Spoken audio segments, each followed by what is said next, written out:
Es un placer a esta hora, son las 11 de la mañana y 35 minutos, saludar al presidente de Bancolombia. Yo creo que sí es un nombre muy grande que nos iremos acostumbrando a tener, pero además cuando ya pensamos en esa maniobrabilidad que tiene la banca y que tiene esa proyección de futuro, de una internacionalización que ha tenido Bancolombia hace muchos años y que ha tenido bajo unos lineamientos de uso hacia las personas muy importante, pues es un placer además uno pensar que esas transformaciones hoy también hacen parte de este Festival del Pensamiento aquí en Santa Fe de Antioquia. A él no le gusta que le digan doctor. Él es el presidente Juan Carlos Mora, que está con nosotros aquí en Caracol Radio. Presidente, gracias por acompañarnos, qué rico que esté aquí. Juan Carlos, un gusto. Venga, que yo creo que este micrófono de pronto está por acá apagado, ahí ya lo tenemos listo. Juan Carlos, un gusto estar aquí en el Festival del Pensamiento en Santa Fe de Antioquia contigo. Un saludo a todos los oyentes de Caracol. Te quiero decir que sí, Cibest es la nueva compañía, la matriz, pero sigo siendo el presidente de Bancolombia, entonces como me presentaste está perfecto. Sí, sino que yo iba a decir del grupo de Bancolombia, del grupo Bancolombia, perteneciente obviamente a una gran ya estructura enorme que es Cibest y que hoy hace parte también de esa visión de futuro que se tiene. Presidente, cuando hoy nos paramos aquí en el Festival del Pensamiento, usted va a tener un reto muy grande y es hablar sobre América Latina. Lo hará con Bruce McMaster, lo hará con el doctor José Manuel, también con José Manuel Restrepo, y ese pensamiento nos debe llevar estamos parados en América Latina. Pero por ejemplo, en esas estructuras que son tan globales y tan grandes, uno piensa en América Latina, pero al mismo tiempo está pensando en Europa, está pensando en Asia, está pensando en la implicación. Ahorita tenemos también un minutico para hablar de esa relación, cómo nos afecta Estados Unidos y China, que los vemos tan lejanos, cómo nos afecta también a nosotros. Pero cómo pensarnos en América Latina, en este Festival del Pensamiento, qué decir de esos retos que tiene América Latina. Oía ahora precisamente en un panel en el que estaban Alejandro y estaba Ricardo Jaramillo y hablaban un poco de las posibilidades. Y yo creo que América Latina sigue siendo el continente de las posibilidades, Juan Carlos. Pero hay una cosa que nos pasa y es que no nos podemos eternamente quedar siendo el país de las posibilidades. Yo creo que tenemos que concretar todas esas opciones que tenemos y eso nos tiene que llevar a reflexiones. ¿Por qué no lo logramos? ¿Por qué todos hablamos de las maravillas de América Latina, que tiene diversidad, porque definitivamente es una región con unos temas comunes, pero también con una diversidad muy grande, y hablamos de una serie de oportunidades, pero siempre estamos diciendo oportunidades y no las concretamos? Hay reflexiones importantes. ¿Qué nos pasa? Una de lo que decía ahora Alejandro Santos es que no nos la creemos. Y yo creo que hay de eso bastante, es confiar en nosotros mismos, es cómo nosotros realmente sí creemos que esas oportunidades existen y vamos por ellas, en todos los sentidos, porque esto tiene que ver en lo económico, pero tiene que ver también en lo social, en la riqueza que tenemos. Ahí hay un tema que yo creo que es muy de mentalidad, sobre el cual tenemos que trabajar. Y esa mentalidad nos va a llevar a superar muchas fronteras. Es que cuando somos de mentalidad pequeña, y no lo hablo de pequeña porque no queramos ir más allá, sino que nuestra cultura a veces ha sido de mirarnos el ombligo y de creer que solo logramos la conquista de nuestro entorno, pues a veces nos quedamos ahí mismo.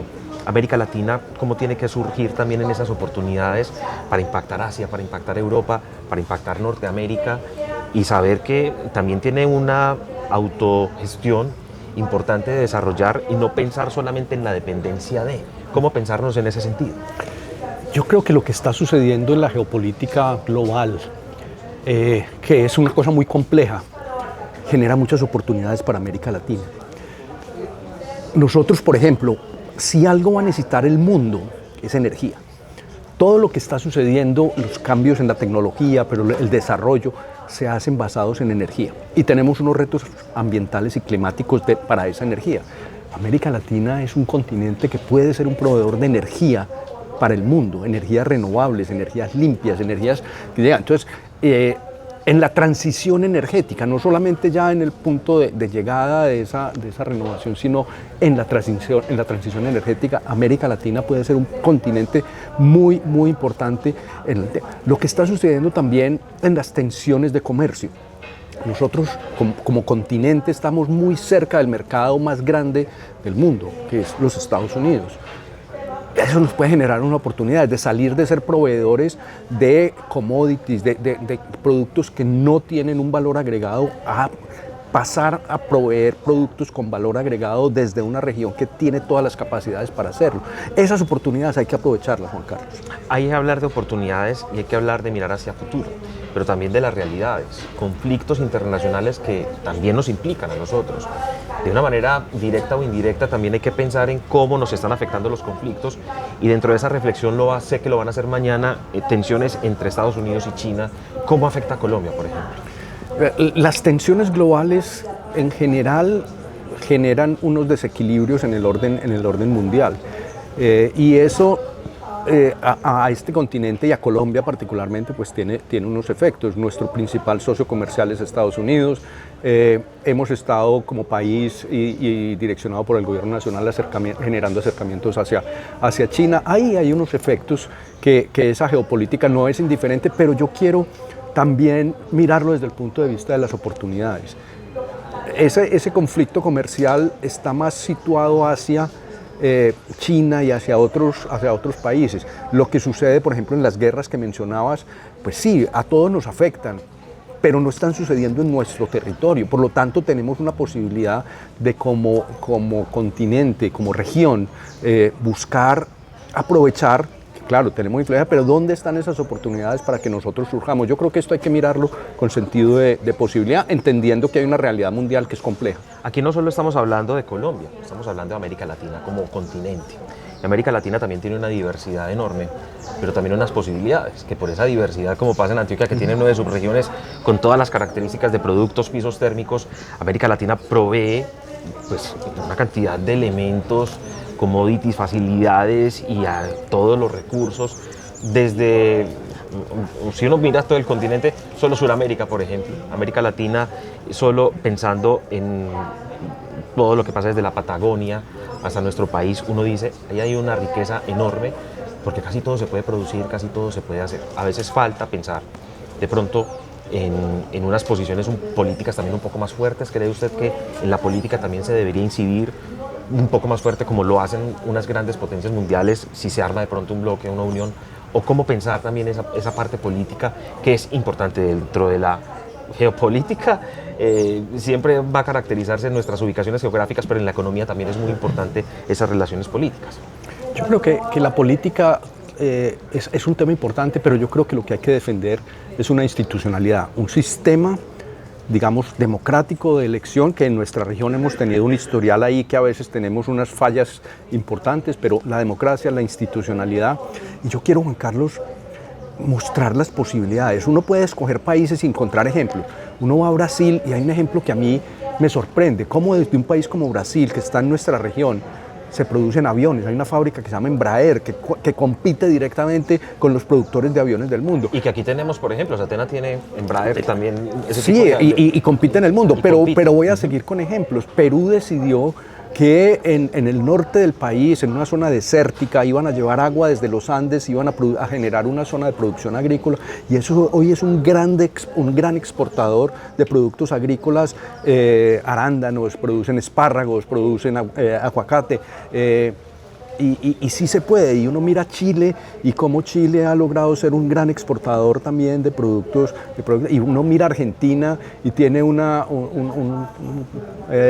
producción en Vaca Muerta, un gran productor de gas, y cómo se convierte en proveedor. Entonces fíjate que en la región hay ejemplos de cosas que podemos capitalizar para hacer la diferencia y realmente aportar al mundo. Lo que tenemos es que cómo volvemos eso más generalizado. Y la cooperación, ¿cómo pinta ahí también? ¿Cómo los trabajos de cooperación, que son tan importantes en la cooperación internacional, se vuelven fundamentales en ese sentido? Ese trabajo de cooperación con países que nos ayuden a poder maximizar esas posibilidades es fundamental, y yo creo que ahí hay un papel. Pero hay otro que a mí también me cuestiona, me reta, y que creo que es otra de esas oportunidades que siempre decimos que está ahí pero que no concretamos, y es esa colaboración propia entre los países de Latinoamérica. Fíjate que nos cuesta mucho entre los países latinoamericanos poder trabajar en conjunto, entender que tenemos un mercado ampliado que podemos hacer, entender que nos podemos complementar, que cosas que se pueden producir una parte en Perú y otra en Colombia para un mercado de exportación. Eso nos cuesta muchísimo por razones políticas fundamentalmente, por los ciclos políticos, porque es un poco a tu punto que hablabas ahora, porque ahí está por encima el ciclo político que el interés de largo plazo, que es una de las cosas que nos pesa mucho en esta región. Miramos muy de corto plazo y no miramos más de largo plazo. El pensarse hoy de manera internacional y pensar a largo plazo y pensar en la internacionalización, pero lo humano y lo social siempre también pesan un montón. Creo que es uno de los puntos fundamentales, que usted además es también de esos partidarios de lo humano, del pensamiento humano, del pensamiento social y del pensamiento del ser. Me gusta mucho ese punto, Juan Carlos, porque yo creo que eso es otra cosa que caracteriza a esta región, que tiene muchísimas oportunidades, que vemos unas posibilidades enormes, pero que es una región muy desigual, y yo creo que eso nos tiene que llegar a reflexionar por qué. ¿Por qué generamos esas desigualdades en una región como esta? Y yo creo que tiene que ver con muchas cosas, tiene que ver con una idiosincrasia, tiene que ver con un tema de la política, de la institucionalidad, tiene que ver con un tema de que no nos vemos como sociedad incluyente, sino separada. Ahí hay unas cosas que yo creo que nos tienen que cuestionar por qué como región somos tan desiguales. Y aquí hay diferencias también entre los países de la región, no todos son iguales, pero es una característica que yo creo que si nosotros queremos avanzar como región y buscar una integración a esas oportunidades de manera más clara, uno de los temas que tenemos que abordar es la desigualdad. Pues usted lo hablaba, los países con una diversidad también y con esas desigualdades de maneras muy diferentes. Si lo llevamos al país, departamentos también con unas desigualdades impresionantes. Si lo llevamos a nuestro departamento, algunas subregiones que no la pasan bien por temas también de desigualdades, municipios que incluso pues no la pasan bien, y así en lo micro también se puede ir abarcando un poquitico más, acercando la lupa y dándonos cuenta que la desigualdad es enorme. Y me gusta traerlo, digamos, al terreno local como lo haces, y es que uno mira esta región, Antioquia, y tú hablabas de las 9 subregiones que tiene el departamento, y a mí me preocupa mucho que estos temas sociales los miremos con promedios, porque uno mira un departamento como Antioquia, veía el índice de competitividad y cómo Antioquia había avanzado de manera importante en el índice de competitividad. Uno dice, bien, pero si uno mira al interior, y el gobernador lo decía, hay regiones que no están participando de ese avance en la competitividad. Se centra mucho en el Valle de Aburrá.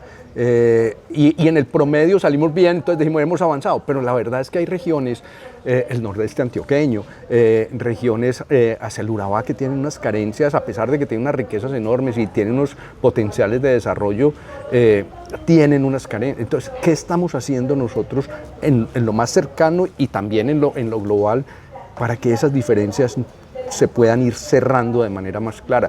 Y ahí tiene un papel claramente los gobiernos, pero también el sector privado y las ONGs, todos tenemos un papel muy grande. Todos tenemos que aportar, porque eso no es solo de los empresarios, no es solo del gobierno, es de la misma sociedad, de ser solidarios como sociedad. Y agradecerte por esta invitación, además por ese periodismo que haces tú y Caracol, y también a Prisa por convocar a este evento. Yo creo que es un evento en el que se mira, se analizan los temas, pero se mira con visión de posibilidad y de futuro, y qué tenemos que hacer para construir. Hay que analizar qué tenemos, pero no quedarnos en lo negativo, en lo malo, sino qué tenemos que hacer para poder seguir avanzando. Y este espacio aquí, particularmente en Santa Fe de Antioquia, en el Festival del Pensamiento, es ese espacio y lo valoro mucho. Hay que actuar, y hay que actuar hoy con ese pensamiento que tiene el presidente del Grupo Bancolombia, Juan Carlos Mora, acompañándonos muy amablemente aquí en los micrófonos de Caracol Radio. Es un placer tenerlo con nosotros.